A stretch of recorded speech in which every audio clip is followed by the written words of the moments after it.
It was supposed to be one of those lazy Saturday afternoons where nothing goes wrong. You know, the kind where you let yourself relax and enjoy the little things in life without worrying about what might come next. My son, Liam, had just turned 8, and we were celebrating with a small barbecue in our backyard. The sun was shining bright.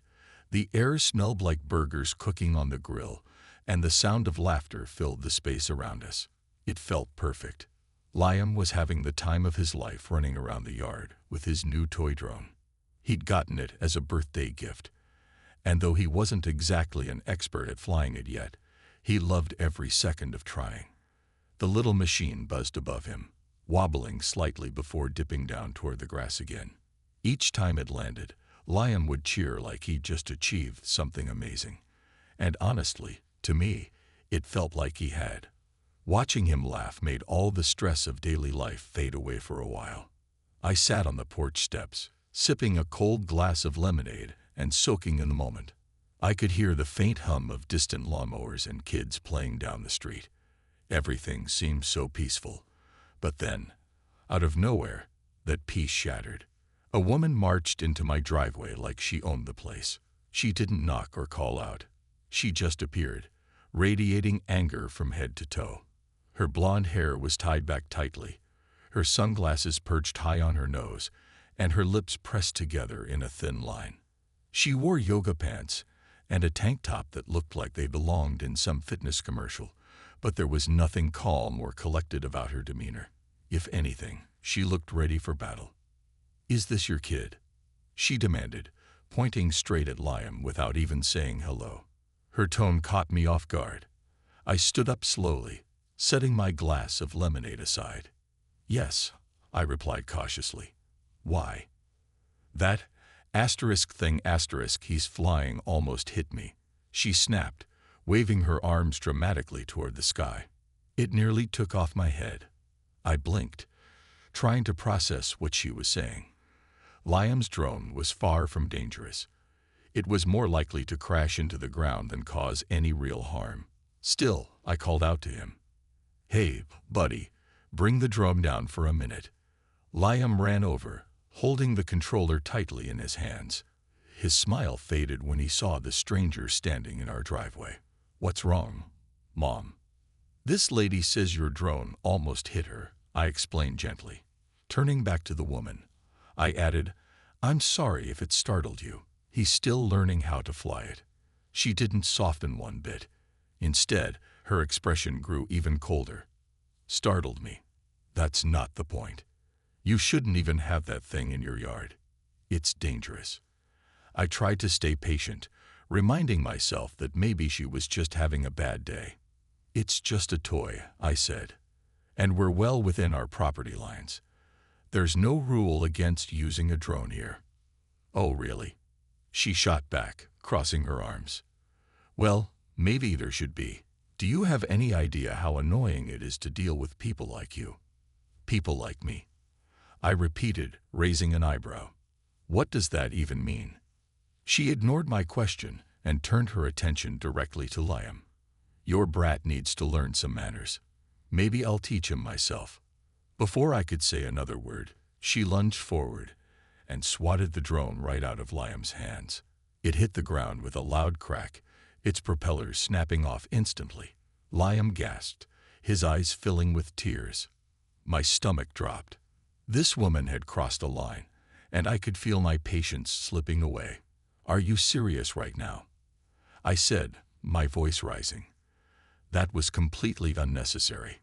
She smirked, clearly pleased with herself. "Consider it a lesson. Now, since we're having this conversation, I'd like to come inside and discuss this further." I stared at her, stunned. "Excuse me?" "You heard me," she said, taking a step closer. "Let me in. We need to settle this properly." "No," I said firmly. "You're not coming into my house." Her smile faltered, replaced by a look of sheer indignation. "Do you realize who I am? I run the neighborhood watch program. People listen to me." "And I don't care," I shot back. "Get off my property before I call the police." For a moment, she looked shocked. Then her expression hardened, and she reached for my arm. "Fine. If you won't cooperate, I'll make you." That's when everything spiraled out of control. The moment Karen grabbed my arm, something inside me snapped. I yanked myself free, my heart pounding like a drum in my chest. "Don't touch me," I shouted, instinctively stepping back and putting some distance between us. My mind raced, trying to make sense of what was happening. This woman had barged into my driveway uninvited, insulted my son, destroyed his toy, and now she was laying hands on me. It felt surreal, like I'd stepped into some strange nightmare.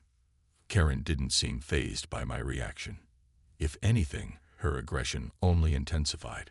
She glared at me, her jaw clenched so tightly I thought it might crack. "You're making a scene," she spat, her voice dripping with disdain. "This isn't over." "It should be," I shot back, my own frustration bubbling over.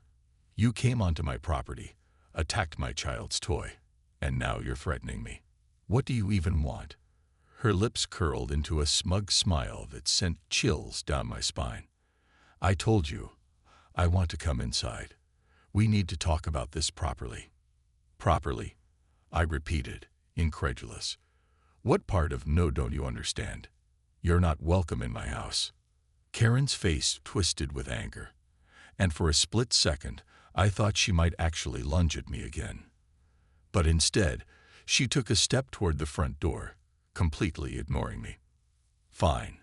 If you won't invite me in, I'll let myself in." My stomach dropped. Was she serious? Did she really think she could just walk into someone else's home without permission? I glanced around, hoping one of our guests or neighbors would step in, but everyone seemed frozen in place. They stood there watching, their faces pale and unsure, as if they were witnessing a car crash they couldn't look away from. "Are you insane?" I demanded, moving quickly to block her path. "You can't just barge into my house." Karen rolled her eyes like I was being unreasonable. "Relax. I'm not going to steal anything. I just need to see where you're raising your little monster." That was it. Something inside me broke. How dare she call my sweet, innocent boy a monster? How dare she march onto my property, ruin his birthday celebration, and then demand entry into my home like she had every right in the world? I planted myself firmly in front of the door, my arms crossed. "You are not coming in." End of discussion.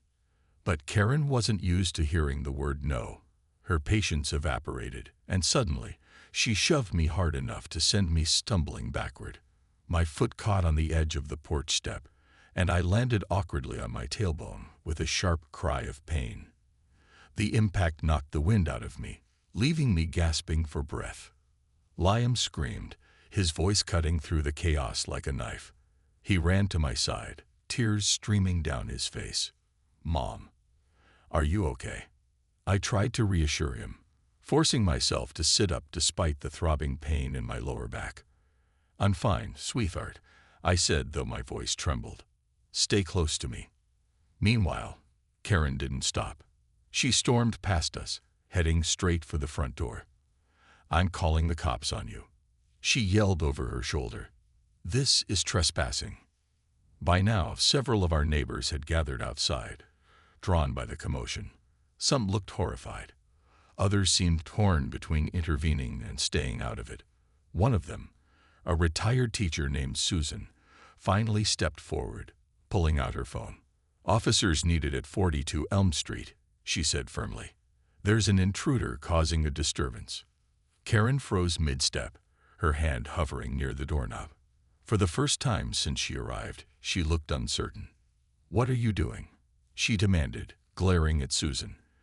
"This is private property." "So is hers," Susan replied coolly, not backing down. "And you're breaking the law." Karen's face turned bright red, a mix of embarrassment and rage. She spun around to face me, pointing a finger accusingly.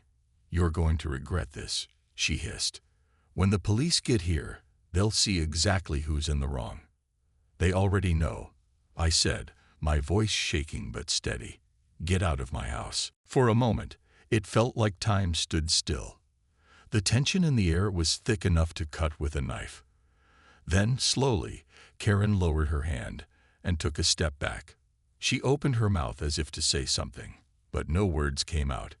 Instead, she crossed her arms and began pacing back and forth on the porch, muttering under her breath. I wrapped my arm around Liam, pulling him close. His little body shook against mine, and I could feel his fear radiating off him in waves. "It's going to be okay," I whispered, more to convince myself than anything else. "We're safe now." As we waited for the police to arrive, the crowd of onlookers grew larger. Whispers rippled through the group, snippets of conversation floating toward us. Some people sided with me, nodding sympathetically as they recounted Karen's behavior. Others exchanged uneasy glances, clearly uncomfortable with the drama unfolding before them. But none of them spoke directly to either of us, choosing instead to stay safely on the sidelines. Every minute felt like an eternity. Karen continued to pace, occasionally shooting daggers at me with her eyes. I kept my focus on Liam, doing my best to shield him from the chaos. Deep down, I knew this wasn't just about a broken drone or a silly argument. It was about boundaries, respect, and standing up for what's right. And no matter how scared I felt in that moment, I refused to back down. The sound of sirens in the distance was both a relief and a source of anxiety. Relief because help was finally on the way, and anxiety because I had no idea how this would all play out. Would the police see through Karen's entitled behavior? Or would they side with her, believing her claims that *I* was somehow at fault for defending my home and my son? As the patrol car pulled into the driveway, Karen immediately sprang into action. She smoothed down her hair, adjusted her sunglasses, and plastered a calm, innocent smile on her face. It was as if she'd rehearsed this moment, a performance designed to make her look like the victim. When one of the officers approached her, she launched into an elaborate story about how out of control my son's drone had been, how unsafe our backyard activities were, and how I had refused to cooperate.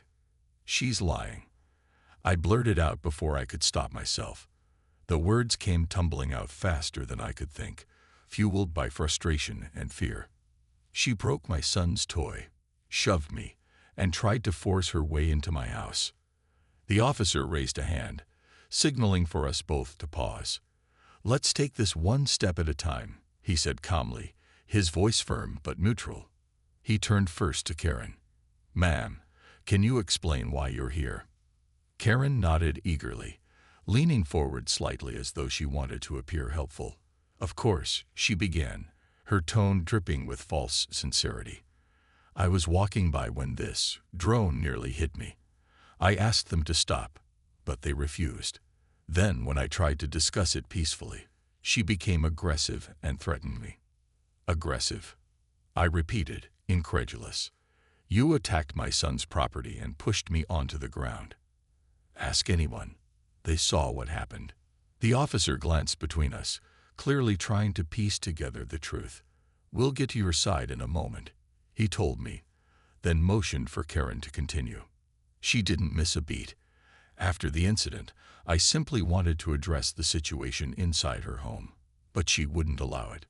So yes, I attempted to enter, only to ensure we resolved things properly. "That's not true," I interjected, my voice rising despite my best efforts to stay composed. "She demanded entry after already causing trouble. She wasn't interested in resolving anything. She just wanted to intimidate us." The second officer stepped forward, addressing the growing crowd of neighbors who had gathered. "Did anyone witness what happened here today?" he asked. Susan stepped forward immediately, holding her phone in one hand. "Yes, officer," she said confidently. "I saw everything. This woman," she pointed at Karen, "came onto their property uninvited, destroyed the child's drone, and physically assaulted the mother. Then she tried to go inside the house without permission." Other neighbors began nodding in agreement. A few chimed in, recounting details they'd observed. Karen's raised voice, her attempt to barge past me, the shove that sent me falling. Even those who hadn't seen the entire altercation admitted hearing Karen's aggressive tone and seeing her storm toward the front door. Karen's confident facade started to crack under the weight of the evidence against her. Her shoulders tensed, and she shifted uncomfortably under the scrutiny. "They're exaggerating," she insisted, though her voice lacked conviction. "This is ridiculous. I'm the real victim here." The officers exchanged a glance, silently communicating something I couldn't quite decipher. One of them turned back to Karen. "Ma'am, based on what we've heard so far, it seems you may have committed trespassing and assault. Do you understand the seriousness of these allegations?" Her eyes widened in disbelief. "Assault? Trespassing? Are you serious right now?" "She's the one, whoa." "This isn't a debate," the officer interrupted firmly. "Please come with us to answer some questions." For the first time since arriving, Karen looked genuinely rattled. She hesitated, glancing around as if searching for someone to back her up. But no one moved to defend her. Instead, the crowd stood silent, watching as the officers guided her toward the patrol car. Liam clung to me tightly, his small body trembling. "Is she going to jail, Mom?" he whispered. "I don't know, sweetheart," I replied honestly, stroking his hair. "But she won't be bothering us again anytime soon." As the patrol car drove away, taking Karen with it, a strange mix of emotions washed over me. Relief, anger, exhaustion, and underneath it all, a lingering sense of unease. What had just happened felt surreal, like something out of a movie rather than real life. And while part of me was glad it was over, another part wondered if this was truly the end, or just the beginning of something bigger. The days following Karen's arrest felt like a strange mix of calm and chaos. On one hand, the immediate threat was gone. She wasn't pounding on my door or yelling in my face anymore.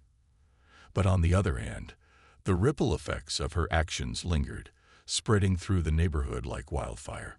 Everywhere I went, people had questions. Some were supportive, others curious, and a few seemed almost suspicious, as if they thought there must have been more to the story. At first, I tried to avoid the attention. I kept Liam close, sticking to our routine as much as possible. School drop-offs, grocery runs, quiet evenings at home. It all felt like an attempt to reclaim some normalcy after the whirlwind of that Saturday afternoon. But it was impossible to ignore the whispers. Neighbors who had barely acknowledged us before suddenly wanted to chat. "How are you holding up?"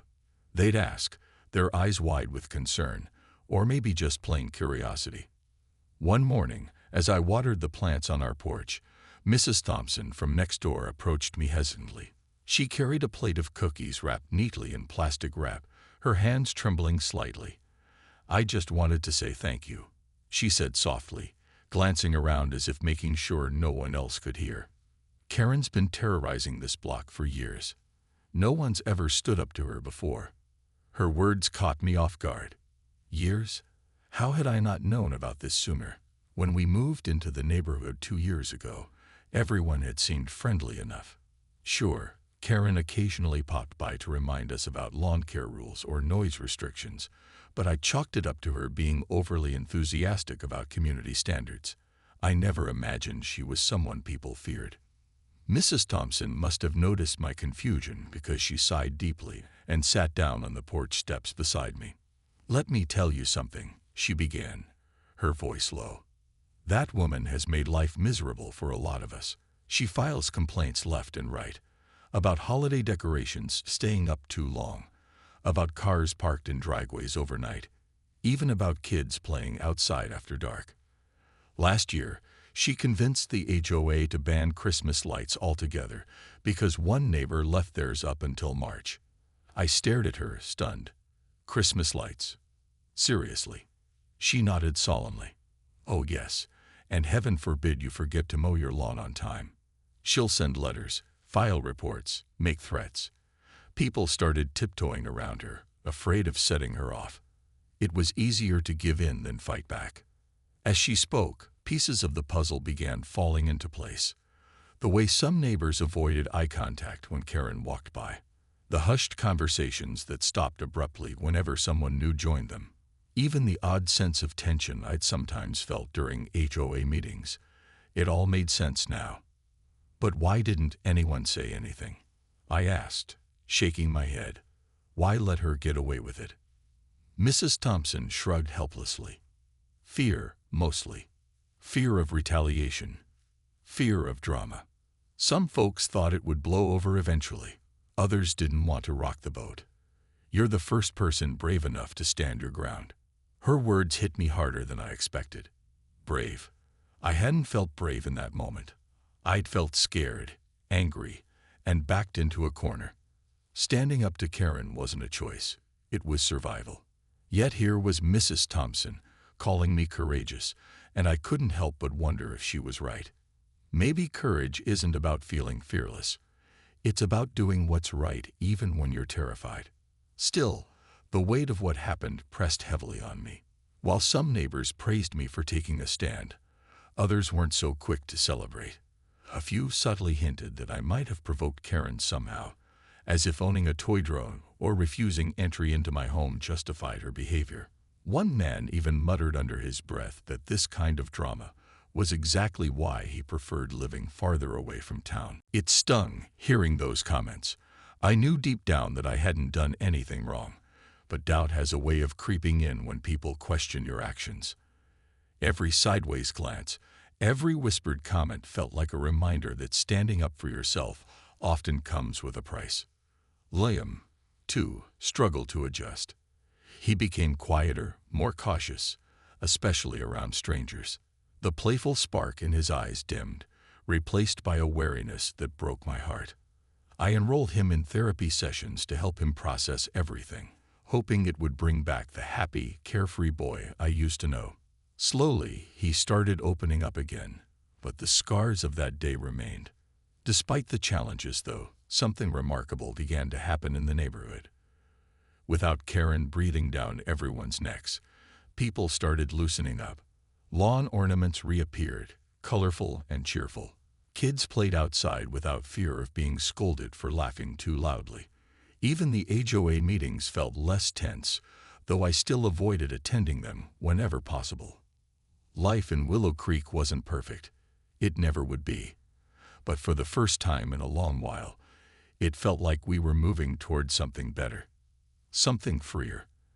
And as I watched Liam chase butterflies in the backyard one sunny afternoon, I realized that sometimes change starts with a single act of defiance. The weeks after Karen's arrest brought a strange kind of calm to our neighborhood, but it wasn't the peaceful kind you'd expect. It was more like the quiet before another storm, uncertain, fragile, and tinged with tension. People were talking about us, speculating about what had happened that day and what might come next. Some conversations were supportive, others less so, but all of them reminded me that standing up for yourself often comes with consequences. One afternoon, as I pushed the grocery cart down the aisle at the local supermarket, I overheard two women whispering near the produce section. "That's her," one of them said, nodding subtly in my direction. Her voice dropped lower, but I could still catch bits of their conversation. "Called the cops on Karen. Wonder if she regrets it now." I pretended not to hear, focusing instead on picking out a bunch of bananas. But my hands trembled slightly as I reached for the fruit, and I couldn't shake the feeling of being watched. By the time I got home, my chest felt tight, and my mind raced with questions. Had I made things worse? Was I too harsh? Would this blowback follow me forever? That evening, Mark and I sat at the kitchen table, going over the legal paperwork related to Karen's case. The police report, witness statements, and even a letter from Susan thanking us for taking a stand. It was all there in black and white. Yet, despite the evidence backing us, Mark seemed uneasy. "Do you think we should have handled it differently?" he asked, rubbing his temples. "Maybe try to reason with her instead of calling the police right away." I sighed, leaning back in my chair. Reasoning doesn't work with someone like Karen. She didn't want compromise. She wanted control. If we hadn't called the police, who knows how far she would have gone. Mark nodded slowly, though I could tell he wasn't entirely convinced. Like me, he was grappling with the aftermath of our decision. Standing your ground is empowering, but it's also exhausting. Every choice we made felt like walking a tightrope, balancing between protecting ourselves and avoiding unnecessary conflict. Meanwhile, Liam continued to struggle. He rarely mentioned Karen anymore, but little things triggered his anxiety. A knock at the door, a stranger's raised voice, even the sight of a drone in a toy store window. One night, I found him sitting on the floor of his room, staring blankly at the broken pieces of his old drone. His eyes welled up when he saw me. "Why did she break it, Mom?" he asked softly. "What did I do wrong?" My heart broke hearing those words. Kneeling beside him, I pulled him into a hug. "You didn't do anything wrong, sweetheart," I reassured him. "Karen was angry, and she took it out on you because she thought she could. But she was the one who did something wrong, not you." Liam sniffled, resting his head against my shoulder. "Will she come back?" "No," I promised firmly. "She won't hurt us again."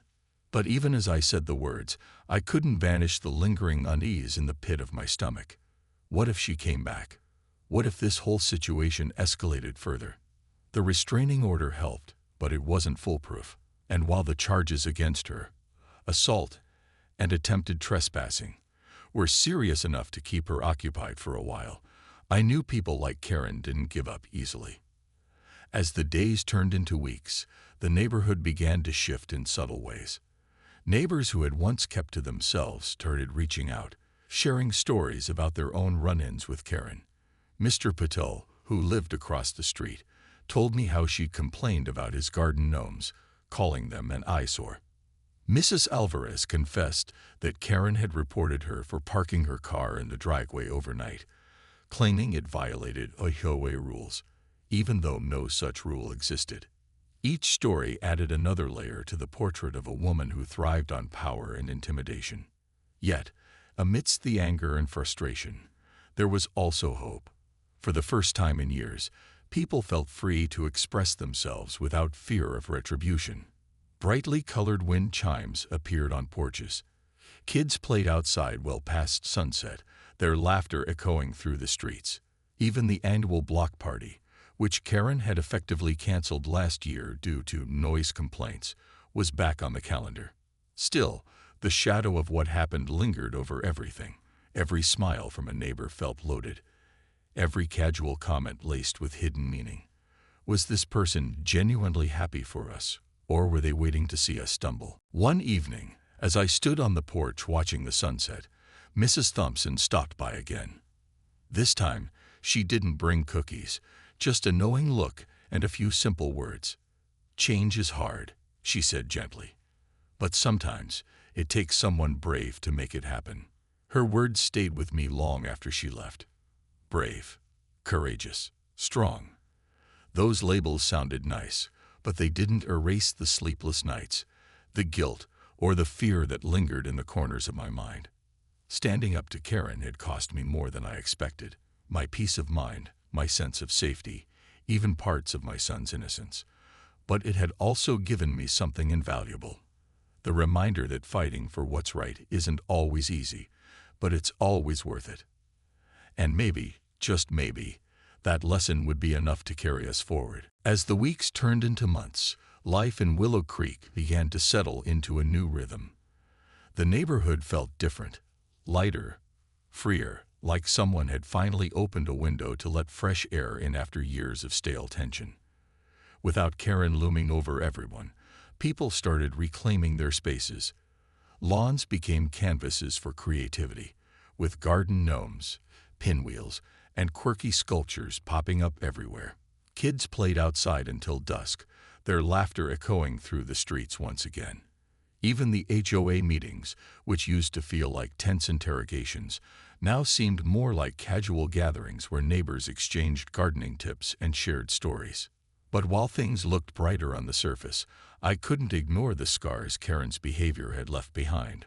For me, for Liam, and for the community as a whole.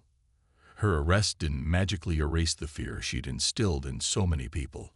Some neighbors still flinched at loud noises or avoided eye contact when discussing her name. Others tiptoed around certain topics, worried that speaking out might invite trouble. It was as if the ghost of Karen lingered, haunting the edges of our newfound freedom. For Liam, healing took time. He eventually got a new drone, a sleeker model this time, gifted by my parents who insisted it was therapy. At first, he hesitated to use it, glancing nervously toward the driveway whenever he powered it on. But slowly his confidence returned. One sunny afternoon, I watched him chase the drone across the yard, giggling as it zipped past him in loops and swirls. For a moment, it felt like the shadow of that terrible day had lifted, replaced by pure joy. Still, there were nights when he woke up crying, clutching his blanket and whispering about the lady who broke my toy. Those moments reminded me that some wounds run deeper than we can see.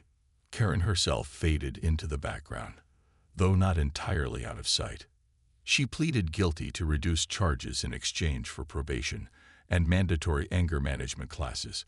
A restraining order kept her away from our home, but I occasionally spotted her walking her dog on the far side of the neighborhood. Each time, my heart skipped a beat, and I instinctively pulled Liam closer. Would she try to retaliate? Could she? The uncertainty gnawed at me, even though logic told me she wouldn't dare violate the court's orders. What surprised me most, however, was how much the incident changed the way people viewed themselves and each other. Neighbors who had once cowered under Karen's scrutiny found strength in standing together.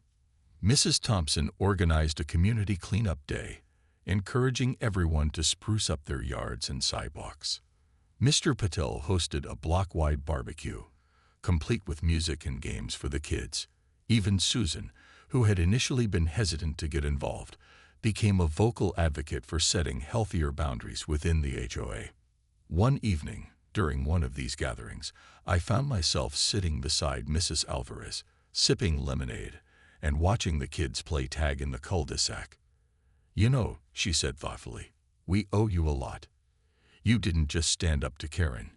You reminded us that we could too." Her words caught me off guard. "I didn't do anything special," I replied, shaking my head. "Anyone would have done the same." She smiled knowingly. Not everyone would have. Most of us stayed quiet because it was easier. But you showed us what happens when we stop being afraid. Her praise made me uncomfortable, not because I didn't appreciate it, but because it came with a weight I wasn't sure I deserved. Yes, I'd stood my ground, but at what cost? Sleepless nights, anxiety, the constant worry that I'd somehow ruined my family's reputation in the neighborhood. Was it worth it? The answer came unexpectedly, a few days later, when Liam brought home a drawing from school. It was a simple picture. A stick figure mom holding hands with a stick figure boy under a bright yellow sun. In big bold letters at the top, he'd written, "My hero, Mom." When I asked him about it, he shrugged shyly. "Because you protected me," he said simply.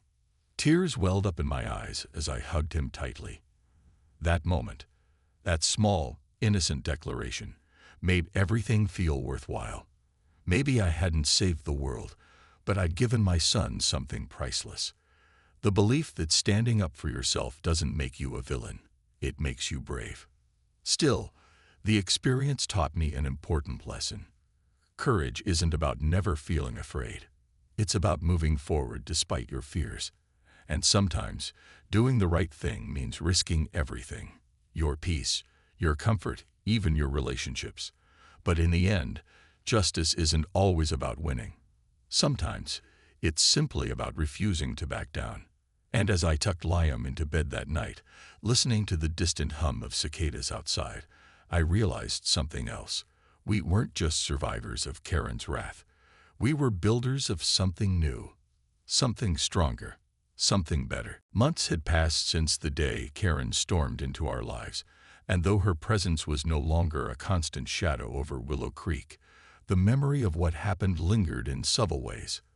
The neighborhood had transformed. It was brighter, friendlier, and more alive than it had been in years. But I couldn't help but notice how deeply that one incident had shaped us all. It wasn't just about Karen anymore. It was about what we'd learned from standing up to her. For me, the biggest change was within myself. Before that Saturday afternoon, I would have described myself as someone who avoided conflict at all costs.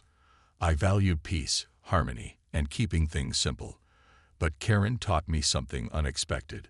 Sometimes, avoiding conflict isn't peaceful, it's dangerous. Staying silent in the face of injustice doesn't protect you. It only empowers those who thrive on intimidation. Standing up to Karen may have been terrifying, but it also gave me a sense of strength I didn't know I had. For the first time, I realized that courage isn't the absence of fear. It's the decision to move forward despite it. Liam, too, was growing into his own kind of resilience. At first, he struggled with trust, especially around strangers. But as time went on, he began to regain his confidence. One day, while flying his new drone in the backyard, a neighbor's dog wandered into our yard and knocked the drone out of the air. Instead of panicking or getting angry, Liam walked over to the dog's owner, a man named Mr. Carter, and calmly explained what had happened. To my surprise, Mr. Carter apologized profusely and offered to replace the drone. Watching them shake hands, I felt a surge of pride. My son was learning to handle conflict without aggression, to find solutions instead of dwelling on blame. In some strange way, Karen's actions had forced both of us to grow stronger. The neighborhood itself seemed to reflect this shift. People were kinder now, more willing to look out for each other. Mrs. Thompson started organizing monthly potluck dinners, turning our cul-de-sac into a lively gathering spot. Kids rode their bikes together, families exchanged recipes, and even the HOA meetings felt less like interrogations and more like opportunities to connect.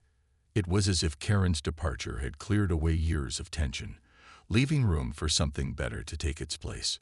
But perhaps the most surprising development came during one of these potlucks. As I stood chatting with Susan and a few other neighbors, someone mentioned Karen's name.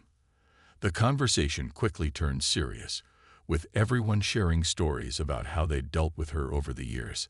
What struck me most was how many people admitted they'd stayed silent because they thought they were alone.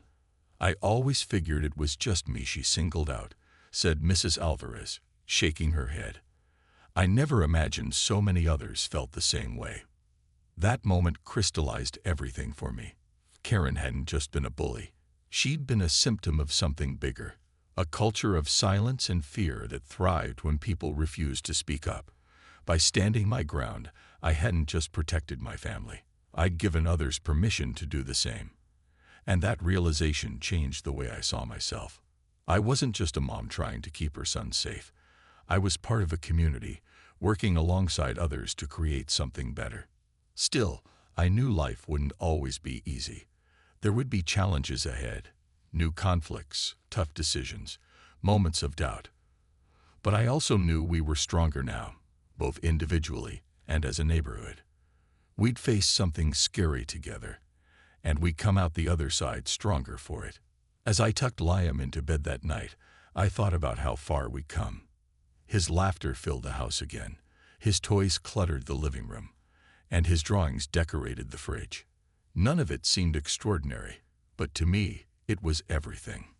These small, ordinary moments were proof that we'd survived and thrived, despite everything Karen had thrown at us.